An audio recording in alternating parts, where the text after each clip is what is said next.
ایک شخص نے کسی بوڑھے سے پوچھا کہ سنا ہے جس عورت سے آپ کی شادی ہوئی تھی وہ بڑی خطرناک عورت تھی اور آپ نے ڈر کے مارے اسے طلاق دے دی تھی۔ ساتھ ہی قریب بیٹھے نوجوانوں کی ٹولی نے آنکھوں ہی آنکھوں میں ایک دوسرے کو ہنس کر دیکھا۔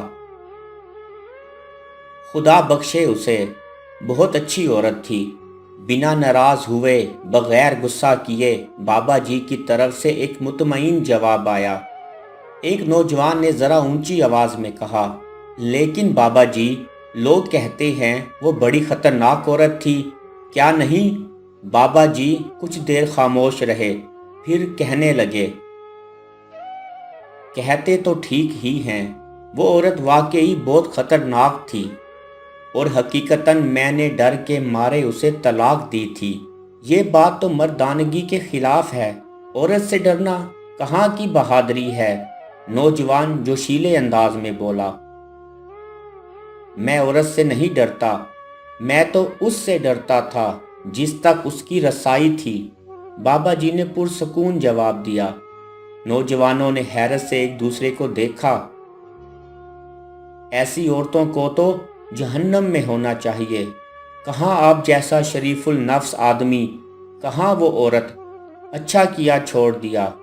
نوجوان کے لہجے میں غصہ تھا۔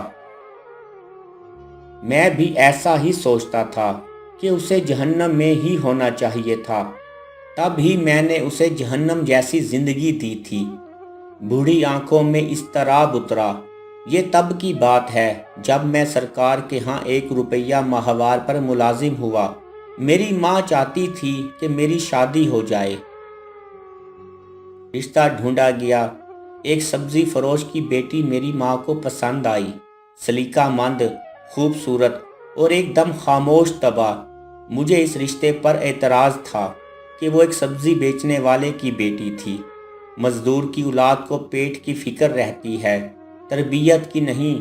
تربیت بڑے گھرانوں میں کی جاتی ہے جہاں افلاس آنکھوں کی روشنی چھیننے سے قاصر ہوتا ہے۔ وہ کیا تربیت دے گی میری اولاد کو؟ لیکن وہ لڑکی میری ماں کو ایسی پسند تھی کہ اماں اس کے علاوہ کسی کا نام نہیں سننا چاہتی تھی۔ پھر وہ بیاہ کر میرے گھر آ گئی۔ رخصتی کے وقت اس کے باپ نے مجھے کہا، میری بیٹی سیدھی سادھی ہے، اسے دنیا داری کا کوئی خاص پتہ نہیں، اگر کہیں کوئی چوک ہو جائے تو معاف کر دینا۔ یوں ہے بڑے دل والی، اپنے سائیں کو خوش رکھے گی۔ وہ بالکل ویسی ہی تھی جیسی میری ماں نے بتایا تھا، سلیقہ مند، سگھڑ اور تابع دار۔ میری باہر دوستوں کے ساتھ صحبت کوئی اچھی نہیں تھی۔ ملازمت کے اوقات میں کھانا گھر سے باہر کھاتا، دوستوں میں بیٹھتا، رات گئے تک محفل چلتی، پھر گھر جاتا۔ وہ کیا کھاتی تھی، کیا پیتی تھی، کس حال میں رہتی تھی، مجھے کوئی پرواہ نہیں تھی۔ انہی دنوں میری ماں بھی دنیا سے رخصت ہو گئی۔ ایک روز میں جوئے میں بھاری رقم ہار کر جب تھکا ہارا گھر آیا تو کہنے لگی، آپ تو کھانا باہر کھا لیتے ہیں، مجھے بھوک لگتی ہے، ہو سکے تو ایک ہی بار مہینے کا راشن ڈلوا دیا کیجیے، روز روز بازار سے خریداری کی صعوبت نہیں اٹھانی پڑے گی۔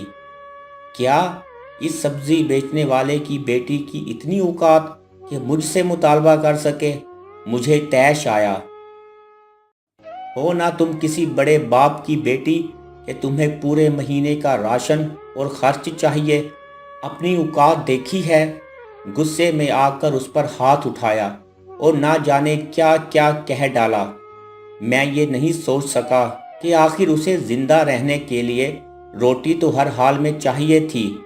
وہ جسمانی اعتبار سے کافی کمزور تھی، مار برداشت نہیں کر سکتی تھی، پشیمانی تھی یا کیا، وہ 2 دن تک بستر پر پڑی رہی۔ مجھے اس کی بھی کوئی پرواہ نہیں تھی۔ پھر اس نے گھر میں ہی سینہ پرونا شروع کر دیا۔ ہاتھ کا ہنر اس کے کام آیا، یوں اس کی روٹی کا انتظام ہو گیا اور میں یہ سوچ کر پہلے سے بھی بے پرواہ ہو گیا۔ ایک روز ایک ہمسائے نے مجھے روک کر کہا، دن میں جب آپ گھر نہیں ہوتے تو آپ کے گھر سے باتوں کی آوازیں آتی ہیں۔ میرے سوا میری غیر موجودگی میں کون آتا تھا جس سے وہ اتنی آواز میں باتیں کرتی تھی؟ غصہ حد سے سوا تھا، بس نہ چلتا تھا کہ اسے جان سے مار دوں، لیکن میں بس ایک موقع کی تاک میں تھا۔ ایک رات پچھلے پہر کسی کے بولنے کی آواز پر میری آنکھ کھلی۔ چاندنی رات میں صحن میں پڑی ہر شے بالکل واضح طور پر دکھائی دیتی تھی۔ میں اٹھ کر دروازے تک آیا۔ اب آواز زیادہ واضح تھی۔ وہ کہہ رہی تھی، سائیں، صبح ایک روٹی کے لیے آٹا گھر میں موجود ہے، وہ ایک روٹی کھا کر چلا جائے گا، یہ سوچے بنا کہ میں سارا دن بھوکی رہوں گی۔ میری روٹی جب تک تیرے ذمہ تھی تو عزت سے ملتی تھی، جب تو نے اپنے نائب کے ہاتھ دی تو روٹی کے ساتھ بے عزتی اور اذیت بھی ملنے لگی۔ مجھے اب روٹی تو ہی دے، تیرا بنایا نائب تو خائن نکلا۔ وہ میری شکایت کر رہی تھی، لیکن کس سے؟ کون تھا جو اسے روٹی دیتا تھا مجھ سے بھی پہلے؟ میں نے باہر آ کر دیکھا، وہ صحن کے بیچ چارپائی پر ہاتھ میں سوئی دھاگا اور فریم لیے خود سے باتیں کر رہی تھی۔ وہاں کوئی بھی نہ تھا۔ میرے پیروں سے زمین نکل گئی۔ وہ خدا سے میری شکایت کر رہی تھی۔ وہ اس لمحے مجھے کوئی اور ہی مخلوق لگی۔ وہ بہت کم بولتی تھی، لیکن وہ کس کے ساتھ اتنا بولتی تھی آج مجھے سمجھ آیا تھا۔ وہ تو بہت بڑے باپ کی بیٹی تھی۔ کیسی عورت تھی جو افلاس کے ہوتے ہوئے بھی خدا شناس تھی۔ میرا جسم خوف سے کانپ رہا تھا۔ دن چڑھتے ہی میں نے سامان باندھا اور اسے اس کے گھر چھوڑ آیا۔ سسر نے طلاق کی وجہ پوچھی تو میں ڈرتے ہوئے کہنے لگا، یہ بڑی خطرناک عورت ہے، بڑے دربار میں میری شکایتیں لگاتی ہے۔